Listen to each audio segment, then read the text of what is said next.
सुप्रभातम छात्राः, कैसे हो? आशा से स्वस्थाः कुशलाः च भविष्यन्ति। आज हमने आपका षष्ठ पाठ का आपको अभ्यास करवाया है।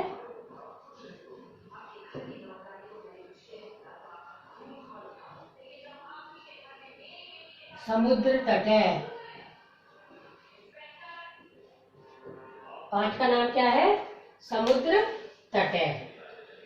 तो देखिए, सबसे पहले वर्ड मीनिंग। समुद्र तट है, समुद्र का किनारा। पर्यटनाय, पर्यटनाय मीन्स घूमने के लिए। तरंगई, लहरों से। नौका भी, नौकाओं के द्वारा। जल विहारम, जल क्रीड़ा यानी जल में विहार करना, जल से खेलना, अंदर जाके जल में घूमना। बालुका भी, बालुओं से, जो बालू रेत होती है ना, बालुओं से। बालुका गृहम, बालू का घर, जो रेत से घर बनाया जाता है ना, उसे कहते हैं बालू का गृहम, बालू का घर। मध्य मध्य, मध्य मध्य मीन्स बीच बीच में। प्रवाहयंती, धो देते हैं, बहा देते हैं। प्रचलती एव, चलती ही रहती है। प्रचलती एव मीन्स चलती ही रहती है। पर्यटन स्थानानी, पर्यटन स्थानानी घूमने के स्थान, घूमने की जगह। मत्स्य जीवन, मछली पर जीवन यापन करने वाले कौन? मछुआरे। सब जीविकाम, अपनी आजीविका को। चालयंती, चलाते हैं। अतीव, अतीव मीन्स बहुत अधिक। स्वैरम, स्वैरम मीन्स बेरोटोक, यथेच्छ, यथेच्छ मीन्स अपनी इच्छा से। विहरंती, घूमते हैं, टहलते हैं। दीर्घतमे, दीर्घतमे मीन्स सबसे लंबा।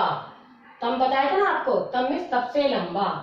प्रायद्वीप है, प्रायद्वीप तीन तरफ से जल से घिरा हुआ भूभाग, जो तीनों तरफ से जल से घिरा हुआ रहता है, उस भूभाग को प्रायद्वीप कहते हैं। संगमे, संगमे मीन्स मिलन। युगपदेव, युगपदेव में एक ही साथ। और द्रष्टुम शक्यते, देखा जा सकता है। द्रष्टुम शक्यते मीन्स देखा जा सकता है। देखिए उच्चारण करो। फर्स्ट क्वेश्चन है आपका तरंगई, तरंगई इसको बोलेंगे तरंग, तरंगई नहीं बोलेंगे, तरंगई। अणे है बेटा, ये जो अणे होता है ये वाला, इसको अणे बोलते हैं, अणे। तरंगई। मत्स्य जीविने, मछुआरे। विदेशी पर्यटकेभ्य, विदेशी पर्यटकों के लिए। संगमे, सड़ंगम नहीं बोलेंगे, संगमे, वही अणे है ये, संगमे। तिस्त्रिषु, तिस्त्रिषु, ती छोटा, श्रीषु, तिस्त्रिषु, तीनों। वैदेशिक व्यापाराय, विदेशी व्यापार के लिए। वैदेशिक व्यापाराय। प्रायद्वीपे, प्रायद्वीप, तीन भाग से घिरा हुआ भूजल का भूभाग। बंगोपसागर, ये बड़ंग नहीं है, बंगो, वही अणे है ये, बंगो उपसागर। चंद्रोदय, चंद्र प्लस उदय, चंद्रोदय, इसको क्या बोलेंगे? चंद्रोदय।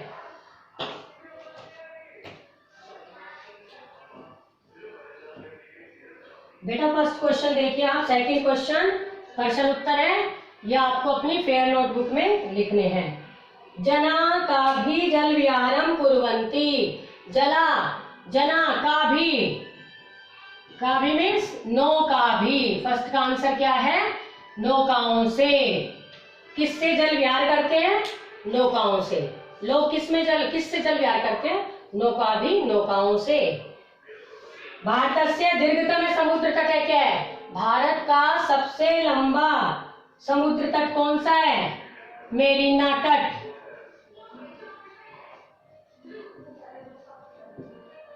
चेन्नई नगर से मेरीना तट, या खाली मेरीना तट जो चेन्नई नगर का है, ठीक है। जनाहा कुत्र स्वैरैव, लोग कहां अपनी इच्छा से घूमते हैं? जुहू तटे, जुहू के तट पर। कहां घूमते हैं? मुंबई नगर के जुहू तट पर। बालकाहा बालुका भी किम रचयन्ति, बालक बालुओं से किम रचयन्ति, क्या बनाते हैं? क्या बनाते हैं? बालुका गृहम, बालू का घर बनाते हैं। कोची तटे केभ्य ज्ञायते, जो कोची का तट है वो किसके लिए जाना जाता है? नारी केल फलेभ्य, नारियल के फलों के लिए। जो कोच्चि का तट है वहां नारियल ज्यादा होते हैं, तो वो तट उस नारियल के फलों के लिए जाना जाता है। एक बार देखिएगा कि जनाहा का भी जल विहारम कुर्वन्ति, लोग किससे जल विहार करते हैं? नौका भी, नौकाओं से। भारतस्य दीर्घतम समुद्र तट, भारत का सबसे लंबा, तम तर और तम प्रत्यय आपको बताया था, गुड बेटर बेस्ट, ऐसे ही तम में सबसे लंबा समुद्र तट कौन सा है? चेन्नई नगर का मैरीना तट, तो यहाँ लिख देंगे मैरीना तट है। जना कुत्र स्वैरई विहरंती, लोग अपनी इच्छा से अपनी मर्जी से कहाँ घूमते हैं? जुहू तटे, मुंबई नगर के जुहू तट पर, मुंबई नगरस्य जुहू तटे या जुहू तटे। बालकाः बालुकाभिः किम रचयन्ति, बालक बालुओं से क्या बनाते हैं? बालुका गृहम, बालू का घर। कोची तटे केभ्य ज्ञायते, जो कोची का तट है वो किसके लिए जाना जाता है? नारियल के फलों के लिए, तो नारिकेल फलेभ्य। ये आपका बेटा मैंने टिक लगाई है यहाँ, इसका अर्थ है, टिक लगाने का अर्थ कि आपको अपनी फेयर नोटबुक में लिखना है।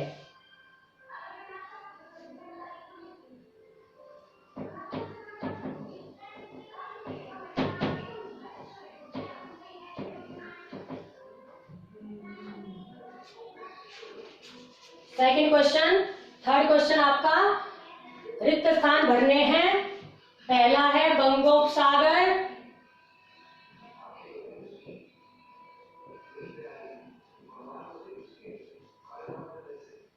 सेकंड है प्रायद्वीप, थर्ड है पर्यटनाएं,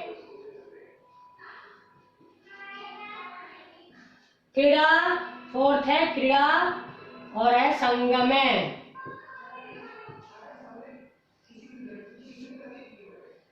तो पहला देखिए, कन्याकुमारी त्रयाणाम, कन्याकुमारी की तीनों सागरों का होता है।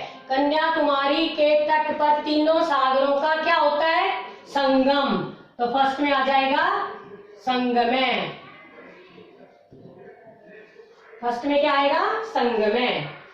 भारत देश खालिस्तान इति कथ्यते, भारत देश को खालिस्तान ऐसा कहा जाता है, क्या कहा जाता है?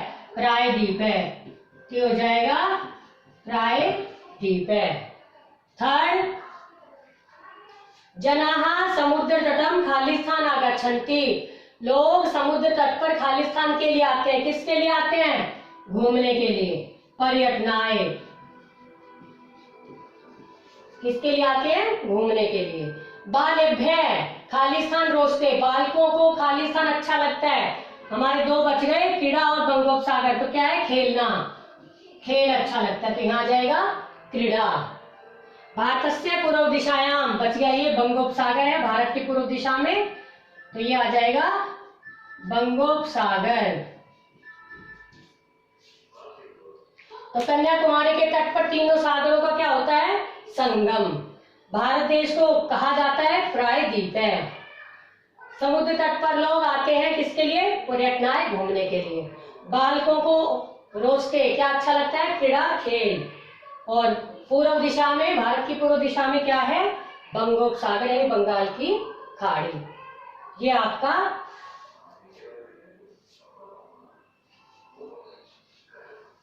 खालिस्तान हो गए। फोर्थ क्वेश्चन मिलान है।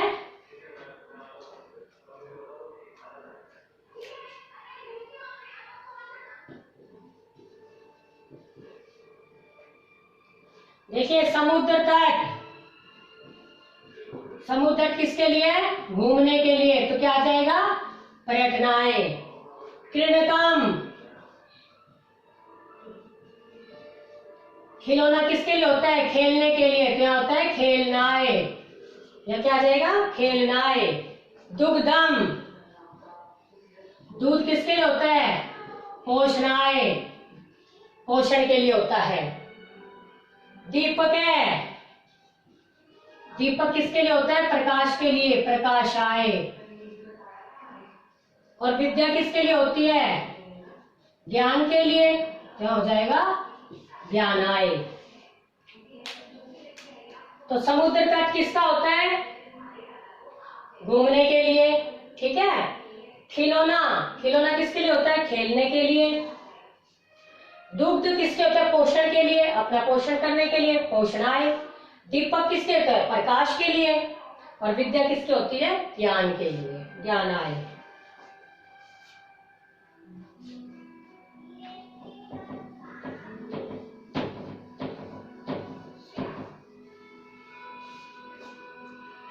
अब आपका फिफ्थ क्वेश्चन, हमें तृतीय विभक्ति का प्रयोग करना है।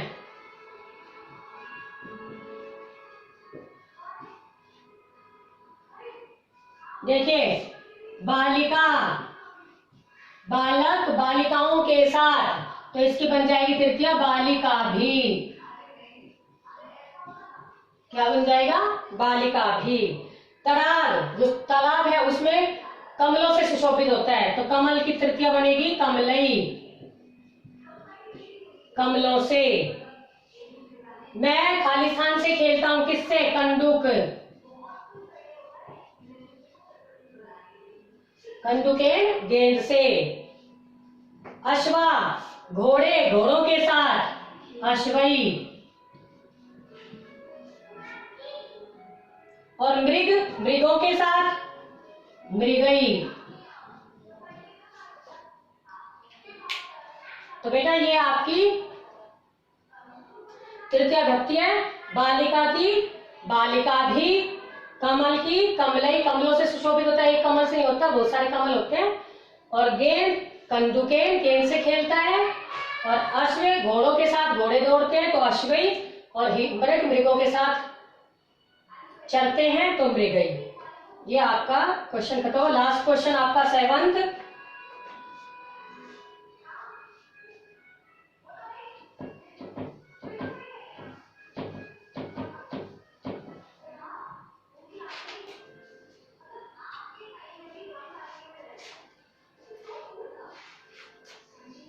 देखो, धनिक खाली स्थान को धन देता है, देने के योग में चतुर्थी का प्रयोग, इसलिए आ जाएगा फर्स्ट में निर्धनाय।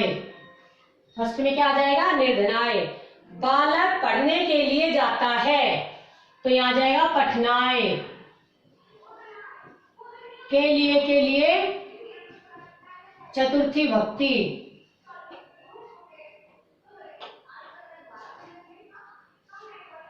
सज्जन परोपकार के लिए जीते हैं, परोपकाराय। परोपकार के लिए जीते हैं, परोपकाराय। प्रधानाचार्य छात्रों को इनाम देते हैं, पारितोषिक में इनाम। ये होता है छात्रेभ्य, छात्रों को छात्रेभ्य। और खाली स्थान को नमस्कार, किसको? शिक्षक को, शिक्षकाय।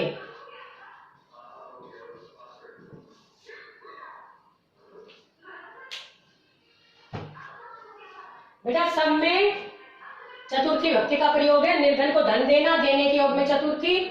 बालक पढ़ने के लिए विद्यालय जाता है, तो पठनाय, पढ़ने के लिए में चतुर्थी आती है।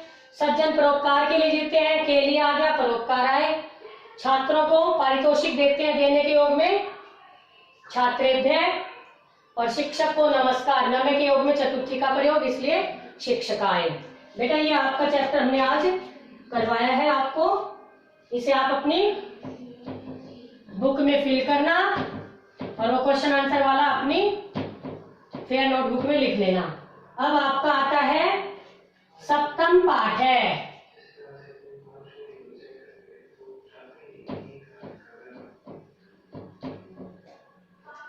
सप्तम पाठ शुरू करवाया था आपका आज ऑनलाइन क्लास में, सुन लो थोड़ा सा जितना पढ़ाया था हमने। बकस्य प्रतिकार है,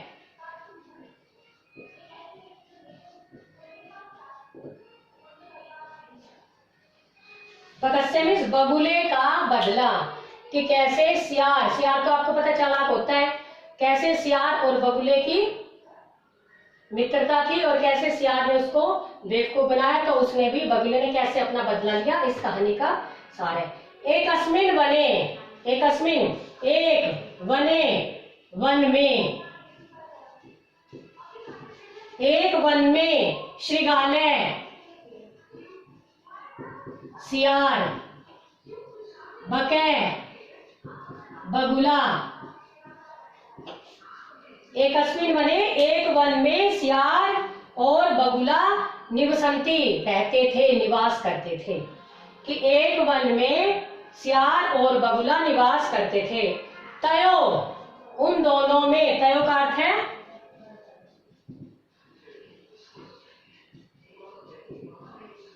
उन दोनों में मित्रता आसीत, उन दोनों में मित्रता थी। एकदा प्रातः, एक बार, एकदा मीन्स एक बार, प्रातः मीन्स सुबह, एक बार प्रातः सुबह, श्रृगालय सियार ने बकम अवदत बगुले से कहा, एक बार सुबह सियार ने बगुले से कहा, मित्र, हे मित्र, श्व, श्व मीन्स आने वाला कल,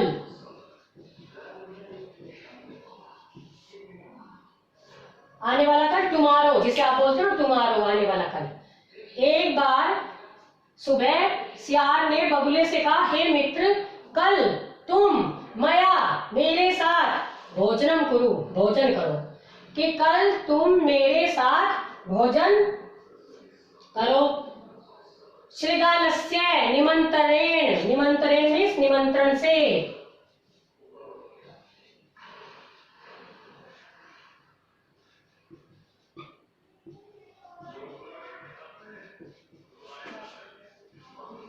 उसको निमंत्रण मिला है ना अपने दोस्त से, मित्र से, तो कहते हैं सियार के निमंत्रण से बकै प्रसन्न अभवत, बगुला प्रसन्न हो गया।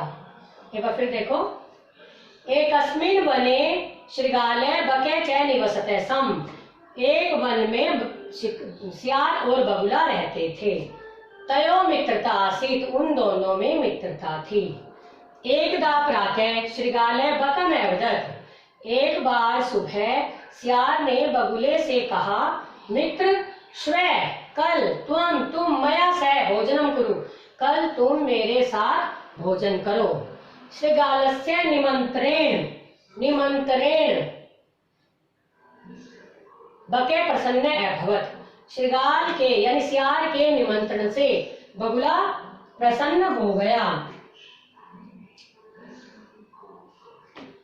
अग्रिमे दिने स भोजनाय श्रृगालस्य निवासम अगच्छत, अग्रिमे दिने अगले दिन,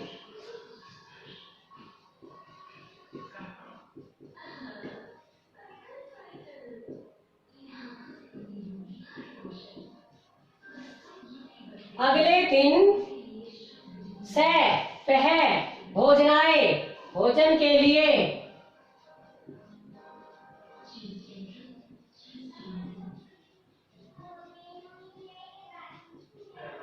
अगले दिन वह भोजन के लिए श्रृगालस्य निवासम, सियार के निवासम, निवास पर यानी घर, अगच्छत गया। अगले दिन वह भोजन के लिए सियार के घर गया।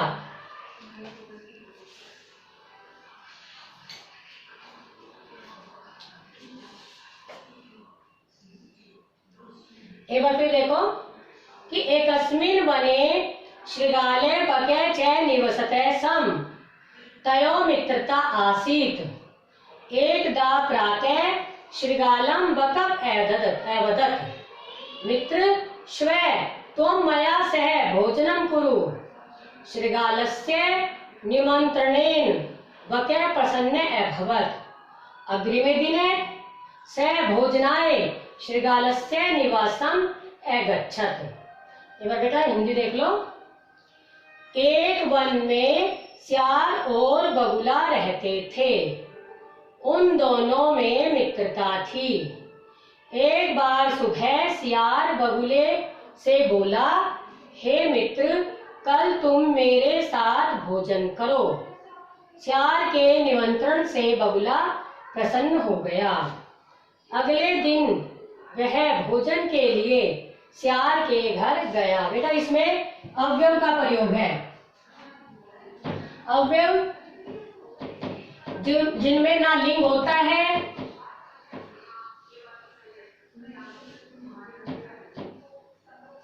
ना लिंग ना वचन, कुछ नहीं होता, वो कभी भी परिवर्तित नहीं होते। लिंग वचन किसी भी प्रकार से उन्हें कहते हैं अव्यव।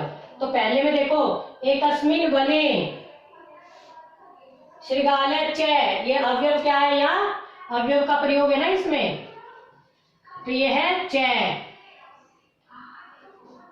एकदा, अगले में है एकदा, ये भी अव्यव है, एकदा। श्वे, कल, ये भी अव्यव है। अग्रिमे,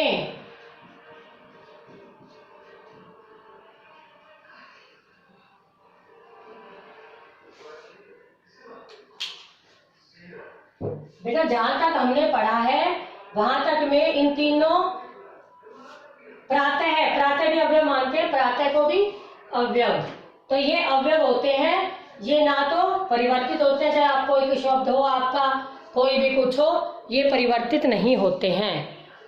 ठीक है, तो इन्हें अव्यव कहा जाता है। ये आपका आज हमने आपको जो ये चैप्टर इतना ही करवाया था और आपका एक्सरसाइज करवाई थी, ये आपको राइट एंड लर्न करना है। पहले आपकी अपनी बुक में भी भरना है इसको, और आपकी फेयर नोटबुक में भी लिखना है क्वेश्चन आंसर जो वो है। ठीक है, तो ये आपका आज का होमवर्क था जिसे आपको करना है। ठीक है बेटा, तो ये आप आज इसको करेंगे। जो अव्यव का बता दिया मैंने, तो जो आपका अगला ये सप्तम पाठ है, बगुले का बदला, इसमें अव्यव का प्रयोग किया गया है। और आगे भी जहां जहां अव्यव आएंगे हम वहां बताएंगे कि अव्यव क्या होते हैं। लिंग, वचन, विभक्ति के कारण से इनमें कोई परिवर्तन नहीं होता। ओके।